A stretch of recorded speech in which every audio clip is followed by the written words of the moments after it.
your office keys. That's how my father greeted me on a Tuesday morning, not as his daughter, but as a liability. His voice was cold, his expression measured, and my sister stood behind him with that practiced look of fragile innocence she'd perfected over the years. Hi everyone, my name is Claire Hastings, I'm 28 years old, and I learned too late that in my family, love came with contracts and signatures. My sister, Lena, was the company's marketing head, charming, photogenic, and catastrophically careless. Last week, she'd lost a key client after posting confidential pricing data in a public campaign. I'd covered for her in the report, but when our CFO asked questions, she panicked and blamed me. Father didn't even look at the data trail before calling me in. You embarrassed this family's reputation, Claire. Fix it. Apologize to your sister and make this right. Make what right? I asked. The truth. His jaw tightened. You forget who built this company. Who pays your bills? The silence in the boardroom was suffocating. My resignation had been sitting in my drawer for weeks, and signed, unposted, waiting. I smiled faintly. All right. Lena's smirk returned, triumphant. Father looked satisfied. Neither of them noticed the small company envelope I slipped into my purse as I walked out. That night, I sat in my apartment surrounded by the quiet hum of everything I'd built. Stacks of project binders, design mock-ups, client reports. All of it, my work. All of it, there's now. Lena's text came around midnight. Dad says you'll come around by morning. Don't make this harder than it needs to be. I stared at the message for a long time before replying. You're right. I won't. Then I opened my laptop and began to write.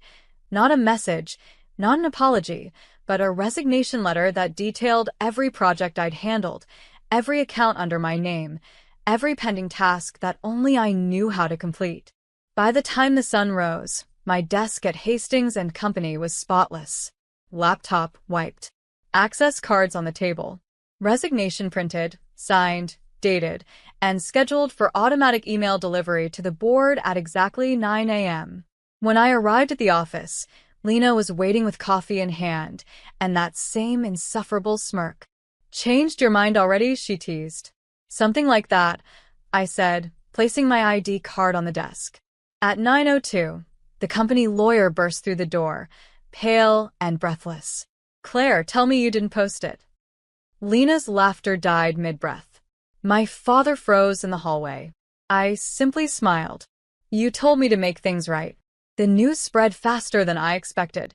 Within minutes, my resignation letter, along with the attached document listing every project I handled, hit every executive's inbox. I hadn't written it in anger. I'd written it with precision. Each paragraph outlined my responsibilities, the accounts registered solely under my authorization, and a quiet note reminding them that all client NDAs were signed under my name, not the company's. When I walked past the glass conference room, I saw chaos unfold through the frosted panels, the lawyer whispering furiously to my father, board members dialing phones, my sister pale for the first time in years. Claire. My father's voice thundered across the hall. What the hell have you done? Exactly what you asked, I said calmly. I made things right. You're blackmailing us? No. I'm informing you. Without proper transfer, those contracts are legally frozen until I reassign them. Lena stood behind him, trembling. You wouldn't ruin your own family. I met her eyes. Family implies loyalty, doesn't it? The silence that followed wasn't just heavy, it was terrified. The empire they'd built on my work was suddenly fragile.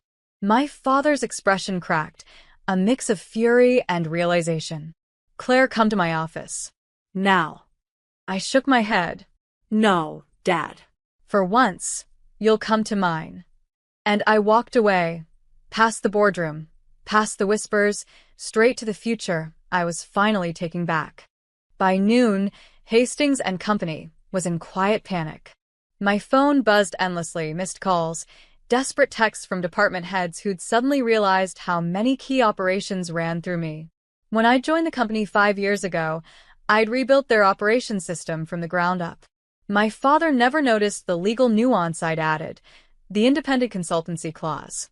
It gave me ownership over all digital frameworks I created, the backbone of their contracts, billing, and analytics. In simpler terms, the company didn't own its system. I did. The lawyer finally caught up with me outside the elevator. Claire, we can fix this. Retract the resignation. We'll draft a compensation package, make it right. Make me right, or make him comfortable? I asked. He faltered. Your father's under a lot of pressure. So am I. But unlike him, I earned mine. From across the lobby, Lena watched, mascara running, her confidence unraveling. You're destroying everything, Claire. I turned to her, my voice calm but sharp. No, I'm just taking back the part one built. That evening, I received an official message from the board, a request for an urgent negotiation. I closed my laptop, leaned back, and whispered to myself. Funny, all it took to finally be heard was silence. Tomorrow, they'd learn the cost of underestimating me. The next morning, I walked back into Hastings and Company, not as an employee, but as an independent consultant with leverage. The receptionist's eyes widened. Miss Hastings, your father said. I'm here for the board, I said calmly, handing her the official request they'd emailed the night before. Inside the conference room, the energy was brittle. My father sat at the head of the table, jaw tight. Lena beside him looked hollow. Around them, the board members whispered like men standing in smoke. Claire, my father began, forcing composure. We're willing to negotiate. You'll return, we'll revise your role and… No, I interrupted softly. You'll license my systems from me at market value. Annual renewal, full autonomy. One of the directors blinked. That could cost millions. I met his eyes. Then it'll remind you what I'm worth. The lawyer tried to intervene. We could offer partial. Don't, I said, turning to him. You advised my father to treat me like property. You don't get to moderate now. My father's voice broke through, low and cold. You're doing this to humiliate us. I smiled faintly. No, Dad. I'm doing this so you finally respect me. Silence. Papers shuffled. Someone cleared their throat. Finally, one of the senior board members spoke. Approve the licensing. Effective immediately. My father stared at me, the daughter he'd ordered to apologize, and for the first time, he had nothing left to say.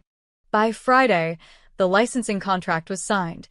Every clause exactly as I'd written it. Hastings and Company would now pay quarterly royalties to use the very system they once dismissed as my side project. When I left that boardroom, I didn't look back. But by Monday morning, the ripple had already begun. Clients noticed the sudden shift in leadership dynamics. Emails now carried my signature as the system's consultant of record. Vendors called me directly, bypassing company channels. Lena tried damage control, posting forced smiles on social media about family unity and teamwork. The comments told another story. Didn't your sister design all your software? Why is she listed as an external partner now? At home, my father must have been fuming. I imagined him pacing in his study, realizing that the daughter he'd treated like an accessory now controlled the foundation of his legacy. That evening, a black car pulled up outside my apartment. The family lawyer stepped out again, envelope in hand. Your father wants to buy the system outright. Name your price. I smiled. He can't afford it. Not with what's coming next. He frowned. What's coming? I turned back toward my window, overlooking the city. An audit. Independent, transparent, and overdue. He froze. Claire, what did you do? I looked over my shoulder, voice calm.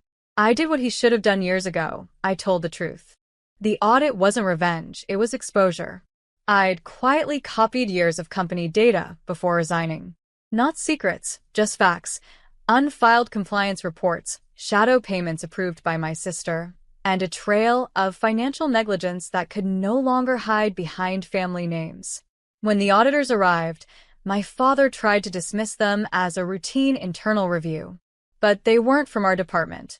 They were from the state. The first day was chaos. The second was quiet. By the third, I received a call from the lawyer, his voice low and defeated. Claire, the investigators want to speak with you. I'm happy to cooperate, I said simply. It turned out Lena had approved campaign budgets under my login months ago, digital forgery that traced straight back to her. My father had authorized them blindly, signing without reading, too busy protecting the image of his golden child to notice the cracks forming under her. When confronted, Lena broke down. You always wanted to destroy us, she screamed. No, I said. I wanted you to stop destroying me. Within days, the company was forced to restructure. The board suspended my father temporarily, pending investigation. My sister was removed from her position entirely. For the first time, the empire that once silenced me had my name written across every page, not as an heir, but as the whistleblower who'd saved it. And, ironically, that's when they finally started calling me family again. 3 months later, Hastings and Company held a private meeting to finalize the company's restructuring. I was invited, not as a daughter, not as an employee, but as an external consultant and stakeholder. When I entered the room, everyone stood. Even my father. His once commanding voice sounded smaller now, humbled by months of legal bruises and headlines. Claire, he began, we owe you more than an apology. Lena sat beside him, silent, eyes red. The smirk that used to haunt me was gone, replaced by quiet regret. I nodded, but said nothing. The new CEO, a board member I respected, handed me a folder. We'd like you to retain permanent rights to your system and oversee its upgrades independently. Your integrity kept this company from collapsing. I signed it without emotion. Justice doesn't need celebration, just closure. After the meeting, my father followed me to the parking lot. Claire, he said softly, I thought I was teaching you loyalty. Turns out, you were teaching me integrity. I looked at him, calm and steady. You taught me something too, never to confuse silence with respect. He swallowed hard. Do you hate me? I smiled faintly. No, Dad. I just finally understand you. As I drove away, the office tower faded in the rearview mirror. For the first time, it didn't feel like escape. It felt like peace. Because this time, I wasn't running for my family. They were left chasing my respect.